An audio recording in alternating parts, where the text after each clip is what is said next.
Salve, è veramente bello essere qui in questa magnifica sala, ospite di questo Ateneo. Cari relatori, gentili ospiti, io sono veramente lieto di partecipare a questa seconda giornata di approfondimento sulla sinistra in Europa e le nuove sfide globali.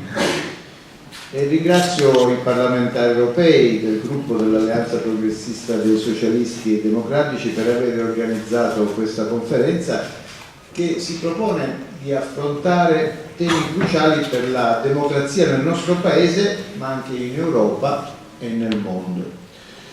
Lo dico perché credo fermamente che proprio in questo momento di grave crisi, non solo economia e politica, ma anche morale, spetti alla sinistra proporre idee, riflessioni, spunti per contribuire a un dibattito pubblico informato del quale abbiamo veramente bisogno. Volgendo lo sguardo alle dichiarazioni sui temi internazionali rese dai principali schieramenti politici italiani, sembrano infatti prevalere due tendenze. La prima, per calcolo o sottovalutazione cosciente, pone ai margini la definizione del nesso nazionale-internazionale. Costoro scelgono cioè di ignorare, eludere la dimensione internazionale delle principali problematiche storiche innanzi a noi: la crisi economica e dell'occupazione, l'immigrazione, le tensioni alle frontiere, il radicalismo politico-religioso, eccetera. La seconda tendenza, al contrario, riconduce alla dimensione internazionale l'origine e la causa unica di questi fenomeni. Ma nel farlo abbondano in approssimazione, ricorrono a facilonerie degne delle peggiori campagne elettorali e non di rado tracimano in espressioni di odio, di intolleranza. E tale uso della politica internazionale da parte di molti schieramenti politici, e quindi a cascata anche dai media, non consente di sollevare l'interesse della pubblica opinione se non in modo superficiale, e di animare soprattutto quei propositi di rinnovamento e progresso dei giovani che sarebbero vitali per ispirare progetti di più ampio respiro per il futuro del Paese. Non si tratta quindi di un fenomeno nuovo, ma pensate, già in un articolo del 1993, l'editoriale del primo numero di Limes, si segnalava il grave ritardo di cultura nazionale e di pensiero geopolitico. Il direttore Caracciolo, e ancora oggi il direttore di Limes, sollecitava la riflessione sull'interesse nazionale, esortando quindi a pensare in termini geopolitici per stabilire il nostro interesse nazionale, come dire, capire chi siamo e definire cosa vogliamo. Quasi 20 anni più tardi, poi nel 2011, l'annuario alla politica estera dell'Italia, edito dal RISPI e dallo IAI, segnalava la duplice vulnerabilità e insicurezza della politica estera italiana, sia verso l'esterno, per la fragilità che interessa i due versanti obbligati della politica estera italiana, la penisola balcanica da un lato e la sponda sud del Mediterraneo, sia verso l'interno a causa delle persistenti debolezze del quadro politico e delle croniche carenze di risorse e strumenti destinati alla proiezione internazionale del Paese. Ebbene, queste debolezze riguardano al tempo stesso la rappresentazione e anche la sostanza di una politica internazionale italiana che a mio avviso manca, e non a caso, della capacità di guardare di volta in volta oltre la singola crisi, pensando poi, evitando di pensare al medio e al lungo periodo. E questo è un limite espresso quest'oggi dalla stessa idea di Unione Europea. E innanzi a noi si scontrano le due idee di Europa: quella unitaria della condivisione del rischio, la capacità cioè di assorbire collegialmente gli shock specifici o gli elementi di instabilità sistemica. E l'altra tendenza, quella egoista, della riduzione del rischio. Si badi bene, questa seconda ipotesi è quella vincente purtroppo fino ad oggi. È quella che ha operato in questi anni nel canale di Sicilia con i migranti, è quella per cui i rischi vengono scaricati sui singoli paesi, quale che sia la forza e l'entità dei fenomeni. Come molti avranno intuito, la Germania è per la condivisione del rischio, ma l'Italia deve invece spendersi convintamente per la condivisione del rischio. Si tratta forse del tassello più importante per un rilancio dell'integrazione politica europea e soprattutto per le sue prospettive di sviluppo. I complessi fenomeni sistemici che hanno investito l'Unione, la crisi economica, la crisi dell'occupazione, le migrazioni, le tensioni geopolitiche alle frontiere meridionali e orientali, hanno avuto un impatto molto eterogeneo sui paesi europei, generando, come abbiamo visto, alle volte risposte politiche divisive conseguenti ai sentimenti di sfiducia dei cittadini e purtroppo anche un pericoloso riemergere di sentimenti nazionalisti. Di fronte alle sfide interne ed esterne cui dobbiamo tutti rispondere, il lungo cammino dell'integrazione non può arrestarsi. È necessario adesso un nuovo slancio, fondato sulla cooperazione rafforzata in certe materie condivise e nell'attuazione di politiche il più possibile unitarie. In gioco sono il futuro del continente e gli equilibri geopolitici globali. La condivisione del rischio significa intervenire in maniera comune e tempestiva per salvaguardare l'Unione quando si presentano situazioni di crisi al suo interno. L'Unione è più forte se agisce come tale verso i suoi componenti e non solo come revisore dei conti. Un primo strumento di condivisione dei rischi dei debiti sovrani è il Fondo Salva Stati, la cui evoluzione io penso che vada sostenuta. Bisogna sanzionare inoltre il surplus oltre il 6% del PIL della bilancia commerciale. Quindi serve un salto di qualità nel processo di integrazione, una maggiore condivisione in materia di politica fiscale, di bilancio, supportata da una condivisione ragionevole delle aree di rischio. Io mi auguro, fatemi fare questa battuta, che il costituendo governo tedesco possa contribuire al raggiungimento di questo obiettivo, e lo dico in particolare agli amici dell'SPD. Compito della sinistra del nostro paese e, a mio modo di vedere, di quella dell'intera Europa, è sostenere questo salto di qualità nel processo di integrazione. Insomma, costruire un nuovo indirizzo politico sulla base di una condivisione dei rischi e soprattutto delle opportunità. Si badi, non è un'impresa da poco quella di cui parlo. Si tratta di rompere schemi, abitudini, prassi, anche abiti mentali, lasciatemelo dire, che giorno dopo giorno abbiamo via via interiorizzato. Se viceversa continuasse a farsi strada questa ostilità, purtroppo, verso la condivisione dei rischi, per l'Italia, per gli altri paesi del sud, la prospettiva risulterebbe piuttosto nebulosa. E poi vi è un altro tema, il tema della crescita del nostro continente. La chiave di volta è il ritorno a programmi di investimento di lungo periodo, pubblici e privati. Voglio dirlo con grande chiarezza, il Fiscal Compact non fa crescere. Il Fiscal Compact limita il potenziale di crescita economica di un paese e quindi smentisce le sue stesse premesse. Il Fiscal Compact è stato costruito male, costruito in emergenza. Sul lungo periodo va eliminato ed espunto dalle Costituzioni, mentre sul medio va trovato un nuovo compromesso in Europa e non al ribasso.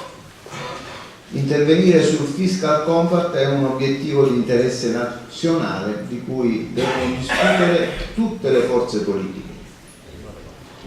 Vedete, rendere strutturale la flessibilità e ridurre gli interventi automatici è a cascata un altro obiettivo nazionale. Oggi la flessibilità è usata dai governi italiani soprattutto come strumento per ridurre le tasse o garantire una tantum, mance, bonus, un'azione che non ha prodotto effetti sensibili e duraturi sul piano della crescita economica e dell'occupazione, perché non è strutturale. E a questo proposito, come abbiamo scritto nel nostro programma, occorre introdurre la regola del Golden Rule, la strada d'oro, la possibilità cioè con regole e margini definiti di spendere per investimenti strutturali a medio e lungo termine, mantenendo le regole di bilancio per quanto riguarda la spesa corrente. L'ipotesi di Golden Rule è un modo per istituzionalizzare la flessibilità concessa già dal Fiscal Compact e renderla più efficace. Significa liberare i governi dalla necessità di contrattare ogni volta i propri margini di manovra nell'ambito dei vertici europei o con la Commissione. Dicevo poc'anzi del paradigma della condivisione del rischio opposto a quello egoista della riduzione. E io voglio tornarci per affrontare un tema che mi sta particolarmente a cuore e penso a tutti noi, quello dei migranti. Un tema di fronte al quale l'Unione Europea si è scoperta, ahimè, egoista, divisa, indifferente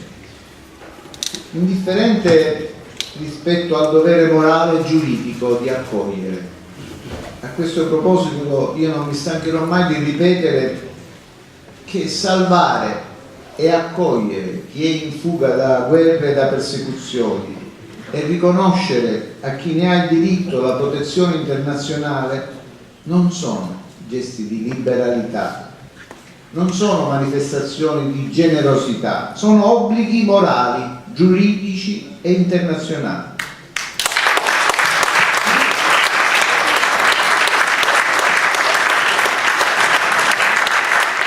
Io sono veramente orgoglioso di quello che l'Italia ha fatto in questi anni. A Lampedusa io ho visto i nostri operatori, i medici, i militari, le forze di polizia, i funzionari civili, i volontari, donne e uomini che soccorrono in mare i naufraghi, uomini e donne che con dolore e pietà raccolgono i corpi di chi non ce l'ha fatta. Ho visto anche che mentre accolgono con un abbraccio, alle volte con un tè caldo, chi sbarca, e si vede l'atteggiamento di questi profughi smarrito, di paura, che si trasforma dopo questa accoglienza in un sorriso o in una riconoscenza che fa vedere la loro speranza di poter sopravvivere anche nel nostro paese. E io penso che tutte quelle donne e quegli uomini che restituiscono a ogni persona la dignità di essere umano siano gli interpreti di un messaggio universale di solidarietà e di fraternità che la nostra Unione Europea deve raccogliere e fare suo. A questo proposito continuo a pensare che vadano messe da parte le logiche emergenziali che finora hanno prevalso in Europa. Non si tratta di crisi temporanee, passeggere, non ricorrono emergenze. si dispiegano gli effetti socio-economici di lungo periodo che vanno amministrati con strategie meditate, condivise, solidali, rispettose della dignità umana. Ugualmente hanno carattere sistemico, strutturale, i flussi di profughi determinati dai conflitti in Asia, in Africa, in Medio Oriente, la cui soluzione richiederà processi geopolitici lunghi e complessi, e quindi abbandoniamo l'idea dell'emergenza. Si tratta di questioni che investono direttamente la politica europea, per le quali è necessaria una grande responsabilità e lungimiranza. Al fondo di questo terribile esodo planetario, al di là di ogni consapevolezza di chi parte, vi è infatti il desiderio di giustizia, giustizia sociale, di giustizia, come non smette di ricordarci l'arcivescovo di Palermo, Corrado Lorefice, e queste sono le sue parole: un mondo in cui il Nord, gli Stati Uniti, l'Europa, tutti i cosiddetti paesi sviluppati possono sfruttare e depredare le ricchezze dei popoli del Sud, dell'Africa, dell'Asia, senza alcuno scrupolo, senza alcun ritegno. Ed è da questo squilibrio che affama miliardi di persone, da questo ordine politico che accetta e fomenta la guerra e quindi la fuga disperata dei civili, e da questo modo di ordinare, o meglio di disordinare il mondo, che viene l'esodo disperato di milioni di persone che in definitiva vengono a chiederci giustizia e diritti. Realizzare la coesione sociale è quindi il modo migliore per rafforzare il sentimento europeo dei cittadini, per prevenire le marginalizzazioni che sono anche all'origine di radicalismi, di illegalità. Si badi bene, le mafie in tutto il mondo hanno già allungato le mani sul continente africano. Commercio di droga e radicalismo dei gruppi armati sono parte della medesima trama criminale in molti casi. Ma non c'è solo droga e armi. Tra le pieghe delle migrazioni sociali si insinua anche con prevalenza la tratta degli esseri umani, un moderno sfruttamento della schiavitù dell'uomo. La terza attività criminale più lucrativa al mondo, dopo appunto droga e armi. La prossima esplosione economica del continente accrescerà gli interessi di queste mafie, desiderose di accaparrarsi i miliardi della cooperazione, di succhiare le risorse destinate alle infrastrutture, al lavoro, e finiranno per frenare lo sviluppo della stessa Africa, dello stesso continente a cui noi diamo cooperazione. E allora bisogna vigilare anche in questi territori, perché è vero che si dice di aiutarli nel loro territorio, ma facciamo in modo che i fondi destinati alla cooperazione non cadano nelle mani sbagliate.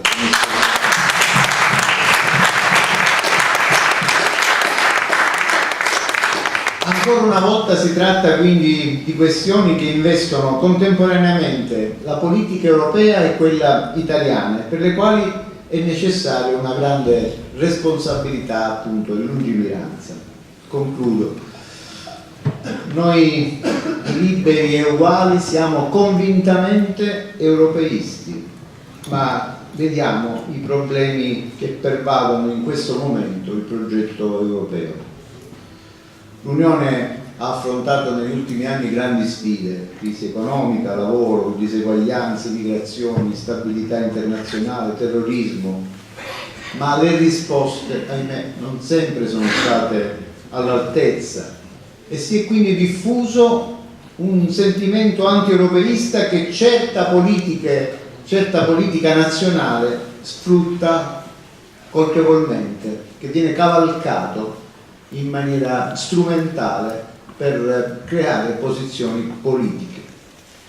Per tornare a credere nell'Europa occorre quindi investire nell'occupazione, nella crescita, nell'innovazione, Occorre limitare le diseguaglianze, rafforzare la lotta comune contro il crimine organizzato, la corruzione, il terrorismo, i delitti economici. Le priorità che mettiamo al centro della visione del nostro paese, dell'Italia, in fondo sono le stesse che vogliamo per la nostra Europa. Programmare il futuro dell'Europa richiede quindi, a mio avviso, 4 linee generali di intervento. Innanzitutto ricostruire un clima di serenità e di fiducia tra i governi per riavvicinare i cittadini alle istituzioni europee, a quei valori comuni e per contrastare il riemergere di nazionalismi ed egoismi.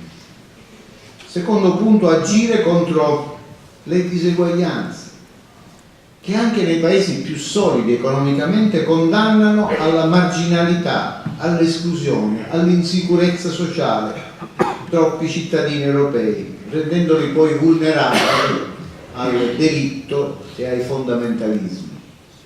Terzo punto, gestire, questo è ovvio da quello che ho detto prima, gestire in modo solidale, lungimirante e umano le migrazioni e i flussi di rifugiati. Infine, attuare una vera politica estera comune per tornare a occupare la posizione nello scacchiere internazionale che ci spetta per storia, per cultura, per valori, per l'economia, eliminando il rischio della emarginazione geopolitica dell'Europa attraverso la creazione di una nuova politica per il Mediterraneo e il Medio Oriente, dove la colpevole assenza si è verificata, si è realizzata in questi drammatici anni. E quindi ribadiamolo con forza: ciascun paese da solo non può affrontare le sfide globali, questo lo dobbiamo sapere.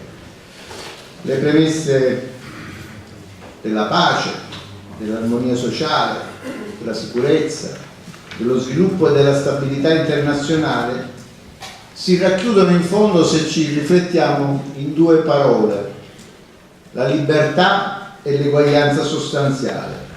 Si racchiudono nei valori di noi liberi e uguali, e in una parola sola: nella sinistra. Grazie.